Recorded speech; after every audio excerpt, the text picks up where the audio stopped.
வணக்கம் நண்பர்களே. நீண்ட நாட்களுக்கு அப்புறம் நம்ம மற்றொரு வீடியோவில் சந்திக்கிறோம். இன்றைக்கி பார்த்தீங்கன்னா நம்ம 1 அக்டோபர் நேற்று மார்க்கெட் வந்து கீழே விழுந்தது. அதாவது செபியோட ரூல்ஸில் மாற்றங்கள் வரும் அப்படின்னு நினச்சிட்டு மார்க்கெட் கீழே விழுந்தது.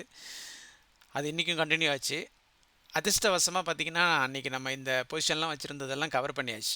இதில் வந்து நம்ம ஒரு 7K ப்ராஃபிட் இதில் புக் பண்ணோம் 26 டிசம்பரில். அதே 26 டிசம்பர் தான் இன்றைக்கி நம்ம விற்றோம். ஸோ வந்து இதை பற்றி நம்ம நிறைய போட்டிருந்தோம். அப்புறம் பார்த்திங்கன்னா உங்களுக்கு தெரியும், எல்லாமே நம்ம அன்னன்னைக்கு புட்டெல்லாம் கவர் பண்ணியாச்சு. அது நான் ஏற்கனவே சொன்னேன், மார்க்கெட் மேலே போகுது, ஆனால் ப்ரீமியம் வந்து மேலே போக மாட்டேங்குது அப்படிங்கும்போதே நமக்கு சந்தேகம். அதனால் கூடுமான வரைக்கும் எல்லாத்தையும் கவர் பண்ணலாம், அப்புறம் கீழே இறங்கினா வாங்கிக்கலாம் அப்படின்னு விற்றுக்கலாம் அப்படின்னு சொன்னோம். அதே மாதிரி இன்றைக்கி வந்து நேற்று மார்க்கெட்டு கீழே போணுச்சு. அதனால் இன்றைக்கி எப்படி ரெக்கவர் ஆகுதா என்னென்னு பார்த்துக்கிட்டு செய்யலாம் அப்படின்ட்டு இன்றைக்கி 26,000 புட் ஆப்ஷன் வந்து டிசம்பரோடது வந்து 545க்கு நான் விற்றேன். ஸோ நம்ம வந்து ஸ்டாப் லாஸ் வந்து ஒரு 600க்கு மேலே போச்சு அப்படின்னா கண்டிப்பாக எக்ஸிட் ஆகிடலாம் அப்படின்னு தான் முடிவு பண்ணணும். அது என்னாச்சு அப்படின்னா 508க்கு வந்தது. அப்புறம் க்ளோசிங்கில் பார்த்தீங்கன்னா 505க்கு வந்து க்ளோஸ் ஆச்சு. ஸோ கிட்டத்தட்ட அதில் ஒரு 37 பாயிண்ட் கிடச்சிது இன்றைக்கி. ஸோ இதான் இன்றைக்கி செஞ்ச ட்ரேடு. நீங்கள் பார்த்தீங்கன்னா அந்த சார்ட்டை பார்த்தா தெரியும் உங்களுக்கு. இது வந்து டிசம்பர் 26 அந்த 26,000 புட் ஆப்ஷன் சார்ட்டு. அது இங்கே போகும்போது தான் நான் வந்து இங்கேருந்து ரிவர்ஸ் ஆகும்போது தான் நான் சொன்னேன், இந்த இடத்துல வந்து ரிவர்ஸ் ஆகிட்டுருக்கு. ஸோ அதனால் நமக்கு ஒரு நல்ல பாயிண்ட் கிடைக்கும்னு சொன்னேன். இங்கே வந்து ஒரு 501 வரைக்கும் வந்துச்சு. அதுக்கப்புறம் நம்ம அதை வந்து ஒன்றும் கவனிக்கலை, ஏன்னா நம்ம பொசிஷனாக வச்சுக்கிறோம், அடுத்த வாரத்தில் விற்றுக்கலாம் அப்படின்ட்டு. மார்க்கெட் வந்து திரும்ப 26க்கு மேலே போச்சு அப்படின்னா கண்டிப்பாக இது இன்னும் நமக்கு ஒரு 100 அல்லது 200 பாயிண்ட் கிடைக்கும். ஸோ அதனால் இதை வச்சுக்கலாம். ஸோ இதுதான் இன்றைக்கி உள்ள மார்க்கெட் அப்டேட்டு. ஸோ வந்து நாளைக்கு வந்து மார்க்கெட் லீவு. அதனால் வந்து வியாழக்கிழமை அன்றைக்கி ப்ரீமியம், இந்த இப்போ இருக்கிற ப்ரீமியம் எல்லாமே சல்லுன்னு கீழே போயிடும், ஏன்னா நாளைக்கு விடுமுறைங்கிறதுனால. அதுக்கு அடுத்தது இன்னொரு விஷயம் உங்கள்கிட்ட ஷேர் பண்ணலான்னு நினச்சேன். இங்கே பார்த்தீங்கன்னா இந்த ஃப்ராங்க்லின் இந்தியா ஃப்ளெக்ஸிகப் டைரக்ட் பிளான் இருக்குது. இது வந்து க்ரோத் பிளானு. இதோட ப்ரைஸ் பார்த்தீங்கன்னா இன்றைக்கி வந்து 1869.98 இருக்குது.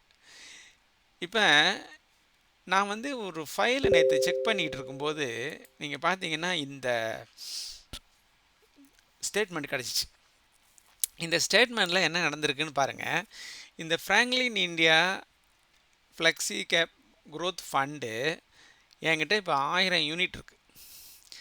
என்னென்னா ஒவ்வொரு வருஷமும் எப்போ இல்லைன்னா 2005லேருந்து கிட்டத்தட்ட 19 வருஷம் ஆச்சு. அப்போ 19 வருஷத்துக்கு முன்னால் ஆரம்பிச்சிருக்கேன் என்எஃப்ஓ. அதில் வந்து 10,000 போட்டிருக்கேன் எடுத்தோன்னே.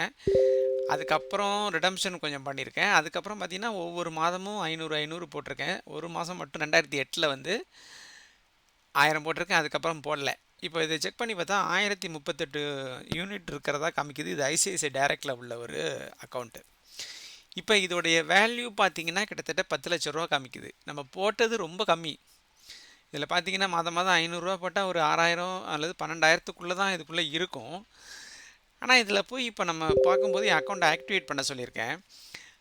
அதுக்கு சில ப்ரொசீஜர்லாம் இருக்குது, அது பண்ணணும், ஏன்னா ரொம்ப நாளாக யூஸ் பண்ணாமல் இருக்கீங்க அப்படின்னு சொன்னாங்க. அதில் போய் பார்த்தா தான் இதோடைய இது தெரியும். உங்களுக்கு எதுவும் இந்த மாதிரி அக்கௌண்ட் நம்பரை வச்சோ அல்லது வந்து எப்படி போய் நம்ம அதை ஃபண்டில் பார்க்குறதுன்னு உங்களுக்கு தெரிஞ்சால் சொல்லுங்கள், போய் பார்க்கலாம்.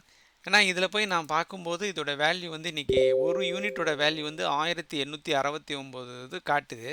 அப்போ 1000ன்னு கேட்டிங்கன்னா கிட்டத்தட்ட 18 லட்சம் ரூபாய்க்கு உள்ள அது இருக்குது. ஸோ நண்பர்கள் வந்து யாரானும் மியூச்சுவல் ஃபண்டில் வந்து நல்ல எக்ஸ்பர்ட்டாக இருந்தீங்க அப்படின்னா எப்படி பார்க்குறது, எப்படி செய்கிறீங்க அப்படிங்கிறதெல்லாம் பார்த்தீங்கன்னா நீங்கள் வந்து சொல்லுங்கள். நான் வந்து ஜீரோதாவில் காயினில் தான் செய்கிறேன். அந்த காயின்கிறது ஒன்று இருக்குது, ஆப் இருக்குது, அதில் தான் செய்கிறேன். உங்களுக்கு யாரும் தெரிஞ்சவங்க இருந்தாங்கன்னா கேட்டு கமெண்டில் போடுங்க, நம்ம வந்து அதை பற்றி பேசுவோம். இதுதான் இன்றைக்குள்ள செய்தி.